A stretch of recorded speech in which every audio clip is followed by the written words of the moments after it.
नमस्कार दोस्तों, मैं आपका दोस्त मोनू कंबोज सिरसा हरियाणा से आज फिर से आप लोगों के लिए नई जानकारी लेके आया हूँ। उम्मीद करता हूँ कि जैसे आप लोग पुरानी वीडियोस को पसंद करते हैं उसी तरीके से आप इस वीडियो को भी प्यार देंगे। दोस्तों, आज हमारे पास एक सोनी का एलईडी टीवी आया है रिपेयर होने के लिए। उसमें नो इंडिकेटर का प्रॉब्लम है। किस तरीके से हमको इसको रिपेयर करना है स्टेप बाय स्टेप इस वीडियो में आप लोगों को सारी जानकारी मिलेगी।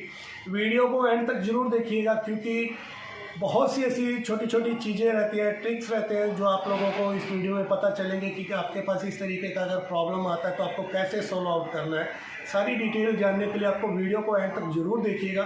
साथ में अगर अभी तक आप लोगों ने चैनल को सब्सक्राइब नहीं किया है तो चैनल को ज़रूर सब्सक्राइब करें, ताकि हम और अच्छी अच्छी वीडियोज़ जो है आप लोगों के साथ साझा करते रहें। आज हमारे पास जो सेट आया है वो सोनी का है।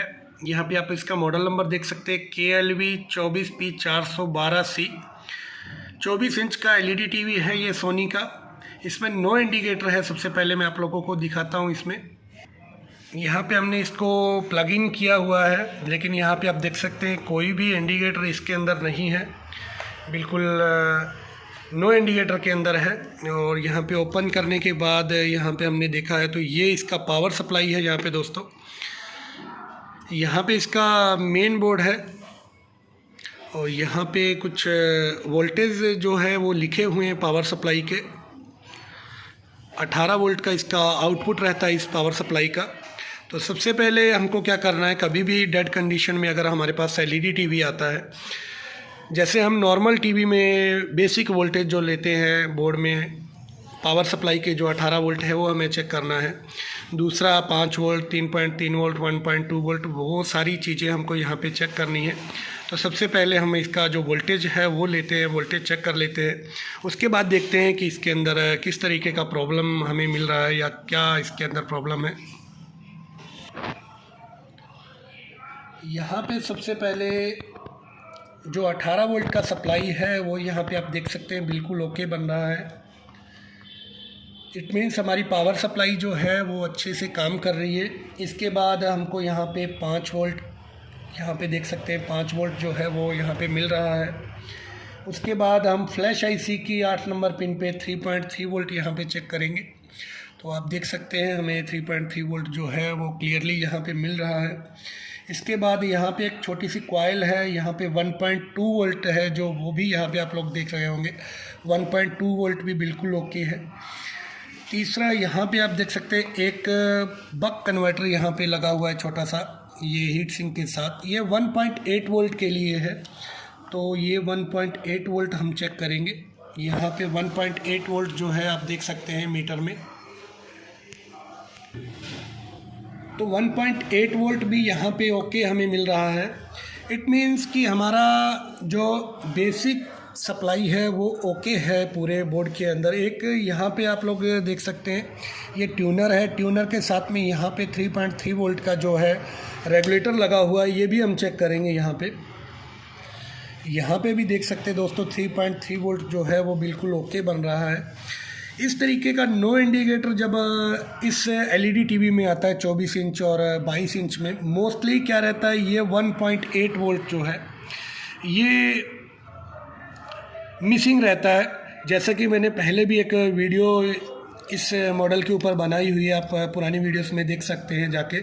तो यहाँ पे 1.8 वोल्ट जो है मिसिंग था, उसके अंदर मोस्टली यही प्रॉब्लम होता है। लेकिन इसके अंदर जो है सारे वोल्टेज जो है बिल्कुल ओके यहाँ पे हमें मिल रहे हैं। बिल्कुल 3.3 वोल्ट, 5 वोल्ट, 1.2 वोल्ट, ये सभी वोल्टेज हमें यहाँ पे ओके मिल रहे हैं। तो सबसे पहला हमारा अभी जो काम है, सबसे पहले हम इसमें क्या करना चाहिए, इसका जो फ्लैश आईसी लगा हुआ दोस्तों, ये आप देख सकते हैं फ्लैश आईसी है। इसको हम इसके अंदर जो है वो प्रोग्रामिंग करेंगे, इसका सॉफ्टवेयर जो है वो राइट करेंगे। और एक बात यहाँ में मैं आप लोगों को बताना चाहूँगा, इसमें जो ये फ्लैश आईसी है वो 25 क्यू 32 नहीं है, 64 नहीं है, 25 क्यू 128 है या 25L 128 है, क्योंकि इसके अंदर जो 16 MB का सॉफ्टवेयर जो है वो रहता है। तो आप नॉर्मल फ्लैश के अंदर इसका जो सॉफ्टवेयर है वो राइट नहीं कर सकते। आपको या तो इसी में राइट करना, अगर ये फ्लैश भी कई बार ख़राब हो जाती है तो आप अगर फ्लैश में वेरिफिकेशन नहीं होता तो आप समझ जाएंगे कि फ्लैश भी आपका ख़राब हो सकता है। तो आप 25L या 25Q128 में इसका सॉफ्टवेयर जो है वो 16 MB का राइट करना है हमें। तो सबसे पहले हम इसका फ्लैश जो है वो निकाल लेते हैं और इसको प्रोग्रामिंग करते हैं, इसके अंदर सॉफ्टवेयर इसका डालते हैं, फिर देखते हैं हमारा प्रॉब्लम जो है सोल्व होता है या नहीं है।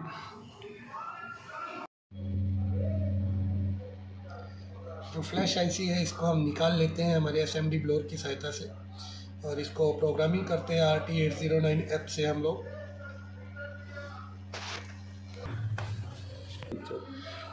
यहाँ पे जो फ्लैश आईसी हमने RT809F पे लगाया है और अब हम अपना सेटअप जो है वो ऑन करते हैं।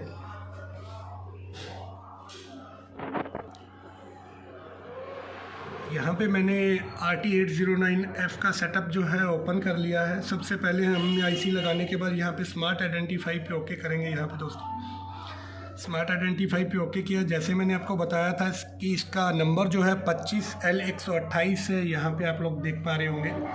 तो सबसे पहले हम अपनी फ़ाइल जो है इसके ऊपर हमको राइट करनी है, वो हम यहाँ पे ओपन करेंगे। सॉफ्टवेयर जो हमको डालना है इसके अंदर, तो यहाँ पे मैंने इसकी जो फाइल है वो सेव की हुई है डेस्कटॉप पे।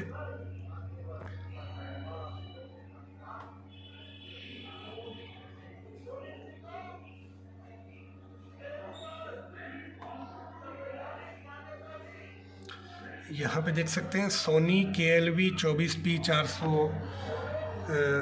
ये इसकी प्रॉपर्टी जो है वो भी मैं आप लोगों को चेक करवा देता हूँ। 16 MB की फ़ाइल रहती है ये। यहाँ पे देखिए दोस्तों, ये 16 MB की फ़ाइल है, इसलिए मैंने आप लोगों को बताया था कि ये 25Q128 में राइट होती है। तो इसको हम सेलेक्ट कर लेते हैं। यहाँ पे फ़ाइल जो है हमारी सेलेक्ट हो चुकी है। अब हमको इसके अंदर राइट कर देना है।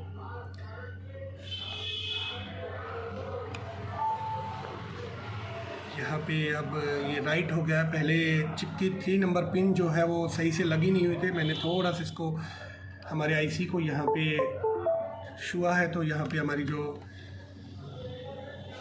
आईसी है वो सही से डिटेक्ट हो गई है और यहाँ पे जो पहला सॉफ्टवेयर जो इसके अंदर पहले डाटा था उसको इरेज कर दिया है। अब यहाँ पे राइटिंग हो रही है, जो हमारा डाटा है वो यहाँ पे राइट हो रहा है। यहाँ पे दोस्तों देख सकते हैं जब हमने इरेज सक्सेसफुल किया, राइट यहाँ पे देख सकते हैं सक्सेसफुल हुआ है। लेकिन लास्ट में यहाँ पे देखिए चिप जब वेरिफिकेशन में हम लोग यहाँ पे पहुँचे हैं दोस्तों, तो यहाँ पे देखिए चिप वेरिफिकेशन एरर यहाँ पे आ चुका है। जो वेरिफिकेशन फेलियर का मैसेज यहाँ पे हमें दिया है और राइट एरर का भी यहाँ पे आप लोग यहाँ पे देख सकते हैं। तो मैंने जैसे कि आप लोगों को पहले बताया था कि इसका जो फ्लैश ये 25Q या 25L128 रहता है, ये ज़्यादा तक एरर हो जाता है। ये इसके अंदर जो आईसी है हमारा ख़राब हो जाता है। तो यहाँ पे आप देख सकते हैं ये एरर का मैसेज यहाँ पे दिया। इट मीन्स अब हमको नया फ्लैश जो है यहाँ पे लगाने की ज़रूरत है। अगर यहाँ पे वेरिफिकेशन सक्सेसफुल आ जाता तो हम यही जो चिप है उसको यहाँ पे लगा सकते थे हमारे टीवी में, लेकिन यहाँ पे देख सकते हैं राइट एरर आया है। इट मीन्स अब हमको यहाँ पे फ्लैश बदलने की ज़रूरत है। यहाँ पे मैंने ये नया फ्लैश जो है वो यहाँ पे लिया है। अब हम इस फ्लैश को निकाल के यहाँ पे नया फ्लैश जो है वो लगाएंगे और उसमें सॉफ्टवेयर राइट करते हैं और यहाँ पे मैं दिखाता हूँ कि किस तरीके से वेरिफिकेशन जो है सक्सेसफुल आना चाहिए।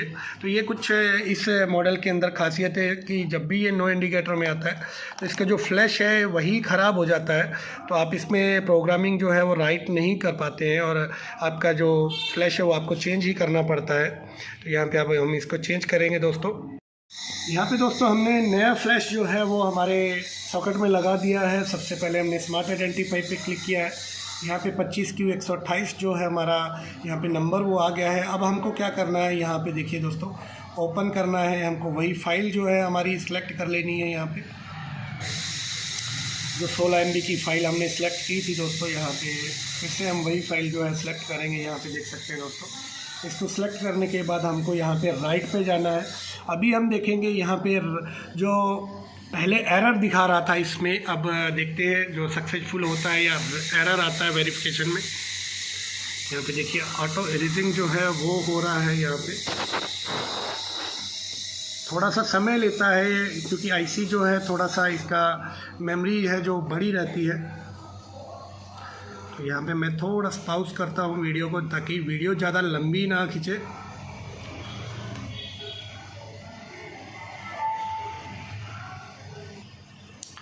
यहाँ पे देख सकते हैं राइट सक्सेसफुल हो चुका है। अब ऑटो वेरीफाई यहाँ पे हो रहा है, तो देखते हैं वेरीफाई अगर सक्सेसफुल होता है इट मीन्स हमारा जो प्रोग्राम है वो हमारे चिप के ऊपर ओके से लग चुका है, चढ़ चुका है, राइट हो चुका है। तो यहाँ पे देख सकते हैं, यहाँ पे देखिए दोस्तों वेरिफिकेशन सक्सेसफुल आया है। जैसे कि पहले वेरिफिकेशन फेलियर आया था, राइट एरर आया, तो यहाँ पे देख सकते हैं हमने जब नई चिप लगा दी है तो यहाँ पे सारी चीज़ें सक्सेसफुल यहाँ पे आप लोगों को दिखाई दे रही होंगी।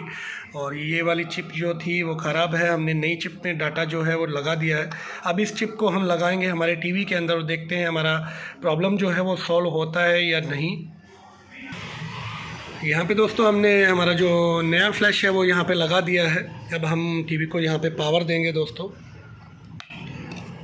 यहाँ पे टीवी को पावर मैंने दे दी है और यहाँ पे देख सकते हैं इंडिकेटर आ चुका है और यहाँ पे सोनी का लोगो भी आप देख सकते हैं। टीवी हमारा जो है वो ऑन हो चुका है, यहाँ पे देख सकते हैं दोस्तों। यहाँ पे हमारा जो टीवी है वो यहाँ पे सक्सेसफुल रिपेयर हो चुका है।